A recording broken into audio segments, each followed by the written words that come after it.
मुझे पता ही नहीं चला कब मेरे सारे गुण अवगुण बन गए और विकार में परिवर्तित हो गए, इसका ज्ञात ही नहीं रहा। कृपया मेरी इस पीड़ा का अंत कीजिए महादेव।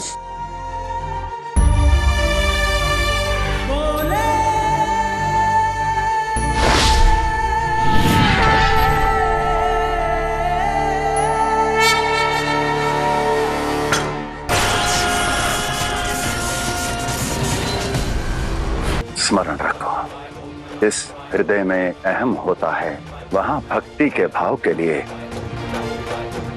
कोई स्थान नहीं है वत्स।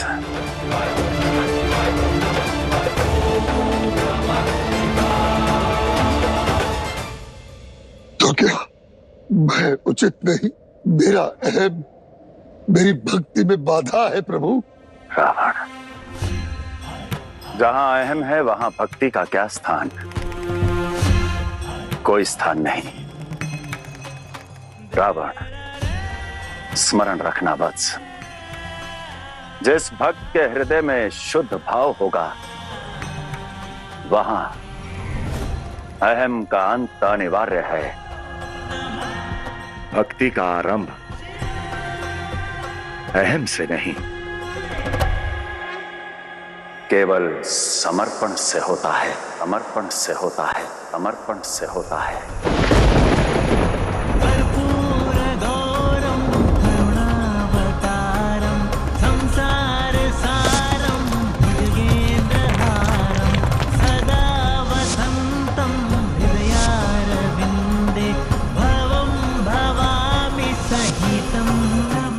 हे महादेव, अहम के बंधन से भक्ति के मार्ग का पथ प्रदर्शन कीजिए।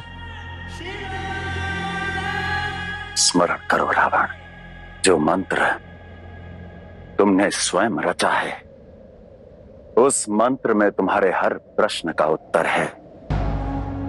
जब तुमने अपने ही अंत की बात की थी, तुमने कहा स्मरच्छिधाम पुरच्छिधाम भवच्छिधाम मखच्छिधाम गजच्छिधाम कजच्छिधाम तमकच्छिधाम भजय। अर्थात स्मर यानी कामना, पुर यानी शरीर, भाव यानी बंधन, मख यानी ईर्ष्या, अभिमान यानी गज, अंधक यानी अज्ञान और तमांतक यानी मृत्यु। और इन सब का नाश करते हैं शंकर। शंकर शंकर।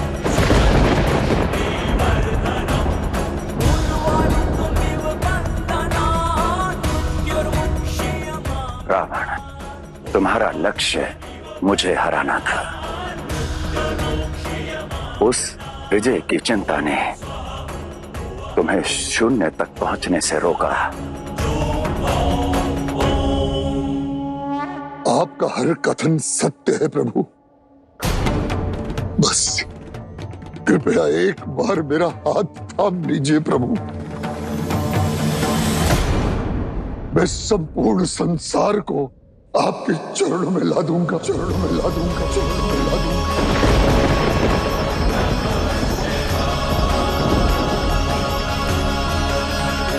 सत्य से सत्ता की ओर मुड़ गए रावण। स्वयं से विमुख हो गए। जिन शिव को देवाधिदेव कहते हो, जिनके परम भक्त होने का दावा करते हो तुम,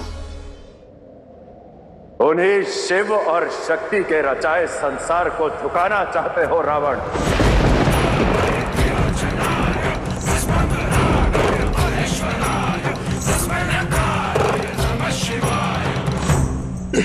हाँ रावण, तुम इस संपूर्ण संसार को अपने चरणों में झुकाना चाहते हो। तुम भूल रहे हो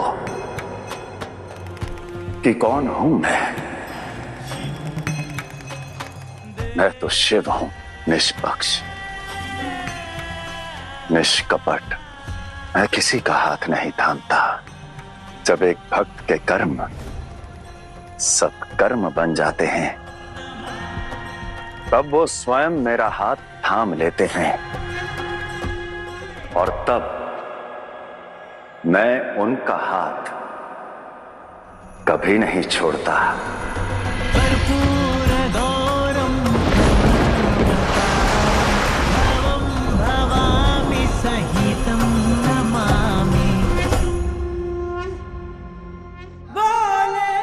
प्रभु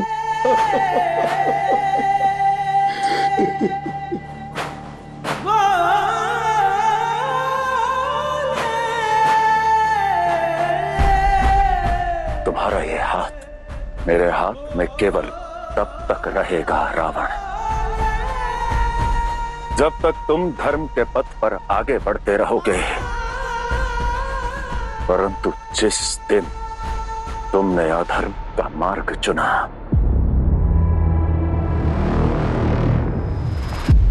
उस दिन मैं अपना हाथ सदा सदा के लिए छुड़वा लूंगा रावण, छुड़वा लूंगा रावण, छुड़वा लूंगा रावण।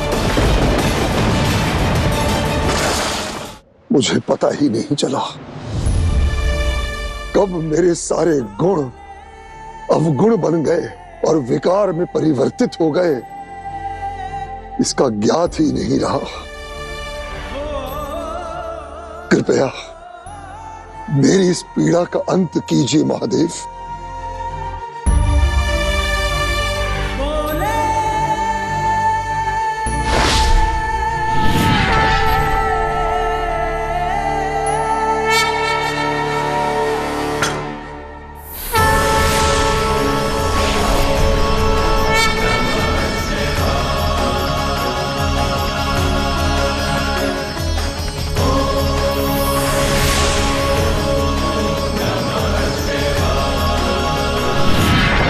रावण, सर्वप्रथम तुम्हारे इन 10 विकारों को उनके मूल स्वरूप में लाना होगा। 4 वेद और 6 शास्त्र पुनः बनाने होंगे। हे महादेव, यदि मैं इन्हें पुनः इनके मूल स्वरूप में ला पाया तो क्या आप मेरे साथ लंका चलेंगे? लंका चलेंगे? लंका चलेंगे?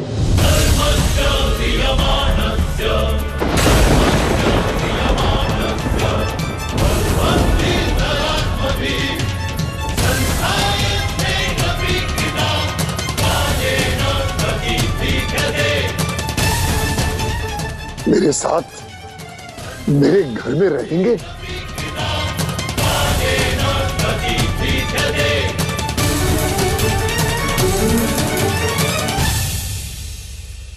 बस शीश क्या रावण,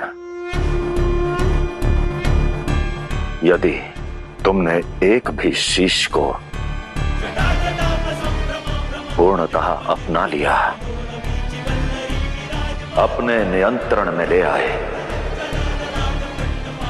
अपने अहम को समर्पण में परिवर्तित कर दिया, तो लंका क्या,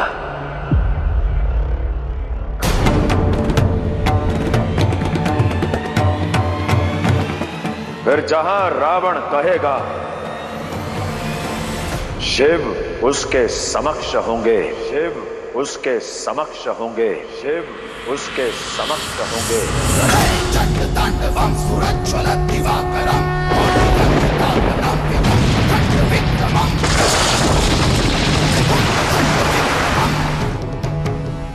ये कैसा वचन दे रहे हैं महादेव? दशरी,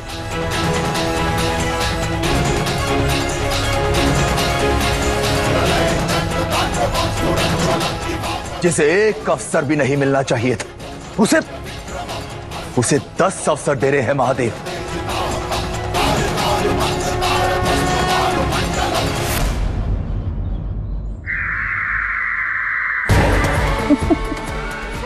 अद्भुत! जितने शीश उतने अवसर। अब हम असुरों को विजयी होने से कोई नहीं रोक सकता। चुनौती का आरंभ हो चुका है रावण। तुम्हारी 10 परीक्षाएं होंगी और तुम्हें एकमात्र परीक्षा में उत्तीर्ण होना होगा, और यदि ऐसा करने में तुम सफल रहे तो जहां रावण कहेगा शिव वहां चलने के लिए सज्ज होंगे, सज्ज होंगे, सज्ज होंगे।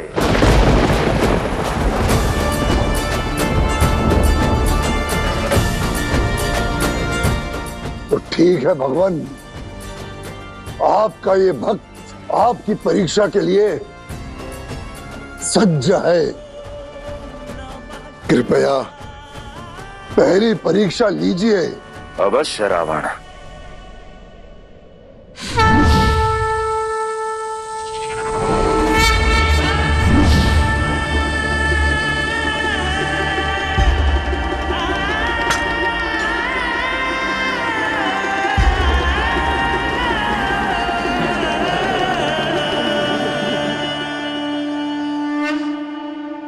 सुनो सुनो,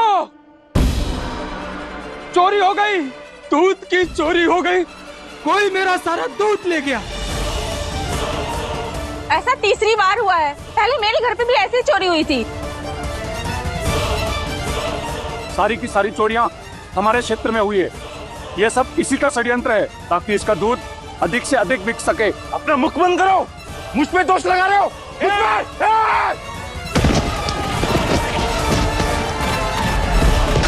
मेरे कुछ भक्त इस घनसोली गांव में हैं रावण। भैरव अष्टमी की रात्रि में मैंने इन्हें वरदान दिया था और तब से ये धनवान हो गए, परंतु वही धन इनके मन का विकार बन चुका है। आज इनकी बुद्धि को मोह के पाश में बांध चुका है, लालसा से ग्रस्त कर चुका है। तुम न्याय की बात करते हो ना रावण, तो उचित है, जाओ बिना किसी देव शक्ति, बिना किसी वरदान के न्याय का अर्थ समझ कर आओ। अपनी बुद्धि से, अपने विवेक से इन सबको इस धन के पास से मुक्ति दिलवाओ। परंतु महादेव, महादेव, महादेव कहाँ हैं आप?